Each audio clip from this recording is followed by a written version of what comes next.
कि यहाँ पे हरासमेंट का बहुत पुराना और लॉबी सिस्टम बहुत स्ट्रांग है हमारी जम्मू यूनिवर्सिटी में। इतनी स्ट्रांग अगर हमारी जम्मू कश्मीर और जम्मू कश्मीर हिंदुस्तान के साथ हो वो ज़्यादा अच्छा होता, लेकिन यहाँ पे इनकी लॉबी इतनी स्ट्रांग है कि ये किसी भी एक बंदे को हरास करके उसको मारने की ये क्षमता रखती हैं। और मैं आपको बताऊँ कि इतने सारे MPhil और PhD स्टूडेंट्स हमारे यहाँ पे हैं। मैं आपको एग्जाम्पल दे सकता हूँ, मैं आपको मिला सकता हूँ जिन लोगों ने यहाँ से MPhil PhD छोड़ के और भाग गए हैं। जो बच्चा मास्टर्स में टॉपर और नेट JRF करके और PhD का एग्ज़ाम दे के जो आता है, उसके बावजूद भी आप मुझे बताओ ये 8 से 10 साल लगाते हैं उसकी PhD कंप्लीट करने में। क्यों?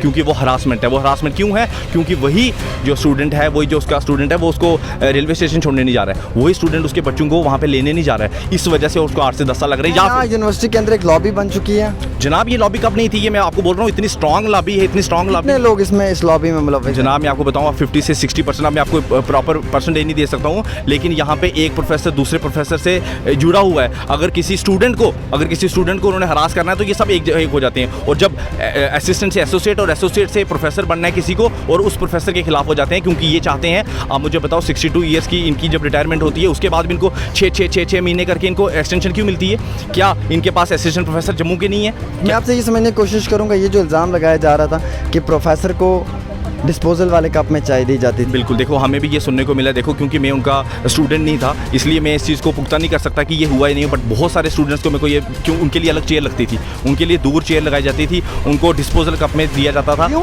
सिर्फ इस वजह से कि वो शायद अदर कास्ट से आते हैं, या फिर इस वजह से कि वो HOD मैम उनको पसंद नहीं करती। यहाँ पे जो HOD चाहता है आमिर साहब, वही होता है। कंप्लेंट्स उनके ऊपर इतनी लगाई गई थी। देखो जो अगर मैं आपको एक बताना चाहता हूँ आमिर साहब, एक सेकंड, कि अगर HOD चाहेगा तो इनमें से 3 में से किसी एक बच्चे की PhD होगी। इस वजह से नहीं कि वो मेरिटोरियस है, इस वजह से नहीं कि उसने नेट JRF की है।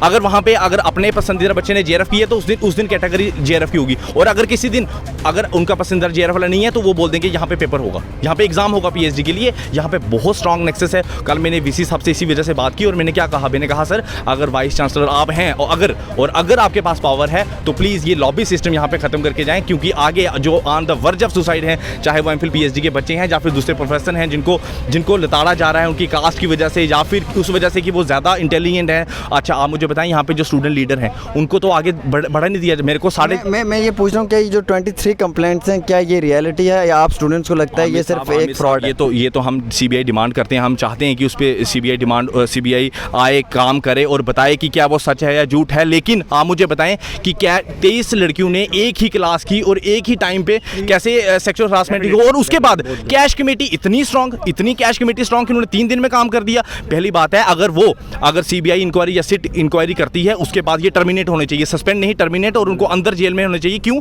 क्योंकि ये मर्डर है, ये सुसाइड नहीं है, ये मर्डर है। क्या जो कैश कमेटी के पास आज से पहले कंप्लेंट्स आई हैं, क्या वो क्लियर कर पाए? बहुत सारी सर, मैं आपको किस का नाम लूँ, बहुत सारे यहाँ पे हैं जिनके पास सेक्सुअल हरासमेंट का केस लगा और वो लोग यहाँ पे कैश कमेटी के मेंबर बन जाते हैं। सर आप क्या बात कर रहे हो? जिन लोगों पे लगा हुआ वो कैश कमेटी के मेंबर बन जाते हैं, क्योंकि यहाँ पे VC साहब उनके अपने होंगे, रजिस्ट्रार साहब उनके अपने होंगे, उनकी अपनी लॉबी होगी, वो स्ट्रांग होंगे तो वो यहाँ पे कुछ भी कर सकते हैं। वो तो यहाँ के VC बन सकते हैं जिसपे सेक्सुअल हरासमेंट का केस। क्या हम ये मान कर चलें कि ये सिर्फ एक हरासमेंट की गई थी प्रोफेसर की?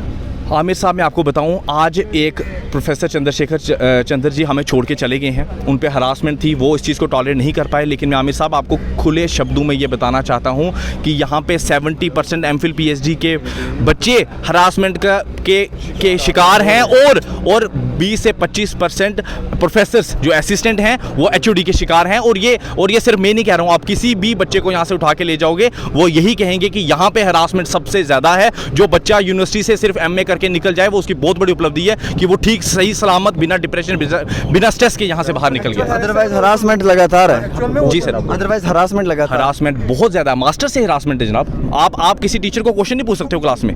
अगर आपने किसी टीचर को क्वेश्चन पूछ लिया और 20-25 बंदों के सामने उनकी बेइज्जती होगी, उसके बाद MPhil PhD नहीं कर सकते आप MPhil PhD वही कर सकते हो जो गर्म पानी पिला दे मैडम को कि मैडम आज आपका गला ठीक लग रहा है, मैम सर आज आप बहुत अच्छे लग रहे हो, सर आज आपने वहाँ से जाना है तो आप गाड़ी नहीं होगी आपके पास, मैं आपको बस तक छोड़ दूँ।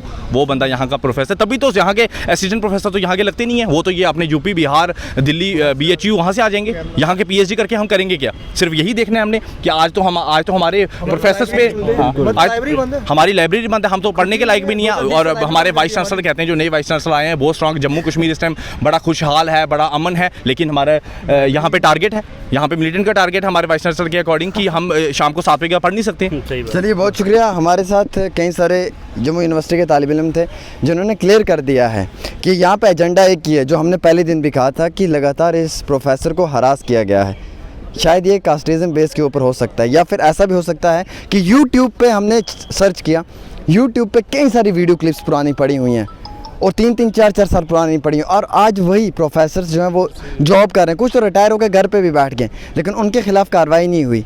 इस प्रोफेसर के खिलाफ़ सिर्फ 3 दिन के अंदर जो है वो कार्रवाई की गई। और ये कैसे पॉसिबल हो सकता है कि एक क्लास से 23 स्टूडेंट्स जो हैं वो हरासमेंट की कंप्लेंट डालें? हर एक के साथ क्या उन्होंने ऐसी हरासमेंट की होगी, या फिर ये एक बहुत बड़ा नेक्सस है और कुछ प्रोफेसर्स मिलकर एक सिंगल प्रोफेसर को टारगेट कर रहे थे? अब ये देखना कि जम्मू यूनिवर्सिटी के स्टूडेंट्स में कितनी ताकत है, वो अपने प्रोफेसर के लिए क्या इंसाफ ले पाएंगे, या वो भी डर और खौफ के आगे मुंह बंद करके चुप हो जाएंगे। फिलहाल गोदी मीडिया की तरह हम कुछ भी नहीं छुपाएंगे, जो रियलिटी है वो आप तक पहुँचाएंगे। दीजिएगा अपने मेज़बान को इजाज़त। देखते रहें डेली तस्कीन, आमिर सोहेल के साथ। अल्लाह हाफिज़।